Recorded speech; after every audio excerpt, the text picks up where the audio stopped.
மார்பு வலியை மருத்துவ ரீதியாக மதிப்பிடுவது ஒரு முக்கியமான திறமையாகும்.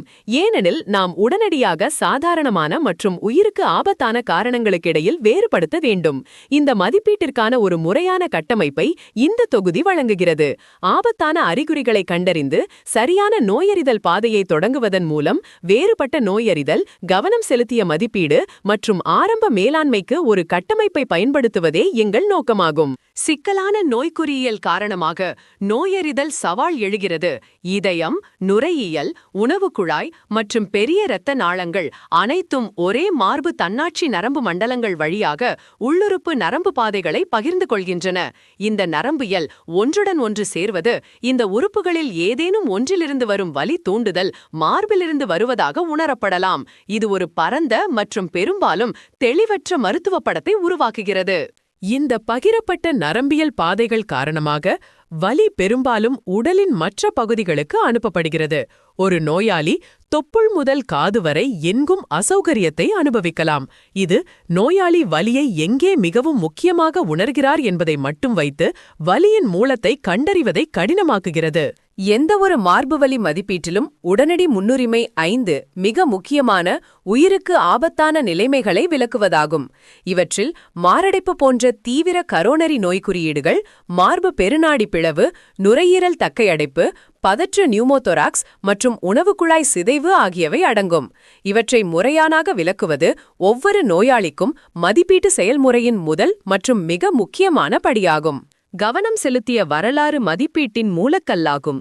வலியின் தன்மை, துல்லியமான இடம் மற்றும் கால அளவை நாம் ஆவணப்படுத்த வேண்டும். வலி உடல் உழைப்பு அல்லது நிலை மாற்றங்களுடன் மாறுகிறதா போன்ற தூண்டும் மற்றும் நிவாரண காரணிகளைப் பற்றி கேட்பது முக்கியம். ஏனெனில் இந்த குறிப்புகள் குறிப்பிட்ட அடிப்படை உயிருக்கு ஆபத்தான அல்லது சாதாரண நோய்களை குறிக்கின்றன. வலிக்கு அப்பால் மூச்சு திணறல், வியர்த்தல் அல்லது மயக்கம் போன்ற தொடர்புடைய அறிகுறிகளை தேடுங்கள். கரோனரி தமனி நோய் மற்றும் சிரை த்ரோம்போ எம்போலிசம் ஆகிய இரண்டிற்கும் ஆபத்து காரணிகளையும் நாம் மதிப்பிட வேண்டும். நோயாளியின் அடிப்படை ஆபத்தை புரிந்து கொள்வது எந்த உயிருக்கு ஆபத்தான நிலைமைகள் மிகவும் சாத்தியம் என்பதை முன்னுரிமைப்படுத்த உதவுகிறது மற்றும் நாம் தேர்ந்தெடுக்கும் அடுத்த நோயறிதல் படிகள் மற்றும் சோதனை நெறிமுறைகளை வழிநடத்துகிறது. உடல் பரிசோதனை கடுமையான நோயியலை குறிக்கும் ஆபத்தான அறிகுறிகளை கண்டறிவதை நோக்கமாக கொண்டுள்ளது. முக்கிய அறிகுறிகளின் கடுமையான மதிப்பீட்டில் தொடங்கவும், குறிப்பாக வேகமான இதயத்துடிப்பு, குறைந்த இரத்த அழுத்தம் அல்லது வேகமான சுவாசம் ஆகியவற்றை கவனிக்கவும். இந்த அசாதாரணங்கள் உடலியல் அழுத்தத்தின் உடனடி குறிகாட்டிகளாகும் மற்றும் பெரும்பாலும் அவசர நிலைப்படுத்தல் மற்றும் விரைவான நோயறிதல் உறுதிப்படுத்தல் தேவைப்படும் அதிக ஆபத்துள்ள நிலையை குறிக்கின்றன. அடுத்து, குழப்பம், வெளிரிய தன்மை அல்லது குளிர் உறுப்புகள் போன்ற குறைந்த இரத்த ஓட்டத்தின் அறிகுறிகளை தேடுங்கள். இந்த கண்டுபிடிப்புகள் உடல் முக்கிய உறுப்புகளுக்கு போதுமான இரத்த ஓட்டத்தை பராமரிக்க போராடுகிறது என்பதை குறிக்கிறது. இந்த நுட்பமான உடல் குறிப்புகளை முன்கூட்டியே கண்டறிவது வெற்றிகரமான தலையீடு மற்றும் நோயாளியின் பேரழிவு தரும் மருத்துவ விளைவுக்கு இடையிலான வித்தியாசமாக இருக்கலாம்.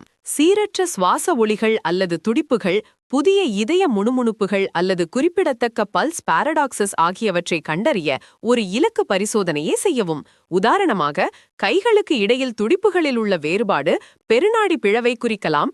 அதே நேரத்தில் ஒரு பக்கத்தில் சுவாச ஒலிகள் இல்லாதது உடனடி ஊசி டீகாம்ப்ரெஷன் தேவைப்படும் உயிருக்கு ஆபத்தான பதற்ற நியூமோதொராக்ஸை குறிக்கலாம். ஆரம்ப நோயறிதல் சோதனை நெறிமுறை பாதுகாப்பு மற்றும் செயல்திறனுக்காக தரப்படுத்தப்பட்டுள்ளது. இது எப்போதும் பல்ஸ் ஆக்சிமெட்ரி, ஒரு 12 ரீட் இசிஜி மற்றும் ஒரு மார்பு எக்ஸ்ரேயுடன் தொடங்குகிறது.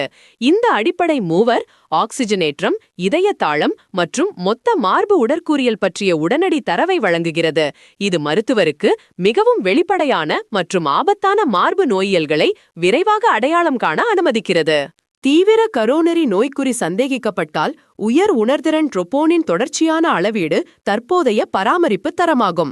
இசிஜி இஸ்கீமியாவை காட்டினால் அல்லது ட்ரோபோனின் அளவுகள் உயர்ந்தால் உடனடி தலையீடு அவசியம். இது பெரும்பாலும் இதய தசைக்கு இரத்த ஓட்டத்தை மீட்டெடுக்கவும் மேலும் திசு சேதத்தை தடுக்கவும் இதய வடிகுழாய் ஆய்வகத்தை செயல்படுத்துவதை உள்ளடக்குகிறது. மேலும் சோதனை மருத்துவ சந்தேகத்தால் வழிநடத்தப்படுகிறது. குறைந்த இடைநிலை ஆபத்துள்ள நோயாளிகளுக்கு நுரையீரல் தக்க இடைப்பை விளக்க டைடைமர் சோதனை உதவும். பிஇ அல்லது பெருநாடி பிளவுக்கான சந்தேகம் அதிகமாக இருந்தால் உறுதியான நோயறிதலை வழங்கவும் பொருத்தமான அறுவை சிகிச்சை அல்லது மருத்துவ மேலாண்மையை வழிநடத்தவும் சிடி ஆஞ்சியோகிராம் போன்ற மேம்பட்ட இமேஜிங் தேவைப்படுகிறது. திறமையான மதிப்பீடு ஒரு கட்டமைக்கப்பட்ட ஆபத்து அடுக்கு அணுகுமுறையை சார்ந்துள்ளது. மருத்துவ பதிவுகள் பெரும்பாலும் வழக்கத்திற்கு மாறானவை என்பதால் மருத்துவர்கள் அதிக சந்தேகத்தை பராமரிக்க வேண்டும். குறிப்பாக வயதானவர்கள் அல்லது நீரிழிவு நோயாளிகள் போன்ற அதிக ஆபத்துள்ள மக்களிடையே கிளாசிக் அறிகுறிகள் முற்றிலும் இல்லாமல் இருக்கலாம். இது நோயாளியின் பாதுகாப்பையும் துல்லியத்தையும் உறுதி செய்வதற்காக மதிப்பீட்டு கட்டமைப்பின் முறையான பயன்பாட்டை அவசியமாக்குகிறது. சுருக்கமாக, மார்புவலி மதிப்பீட்டின் முக்கிய கொள்கை மிகவும் ஆபத்தான நிலைமைகளை முதலில் முறையாக விளக்குவதாகும்.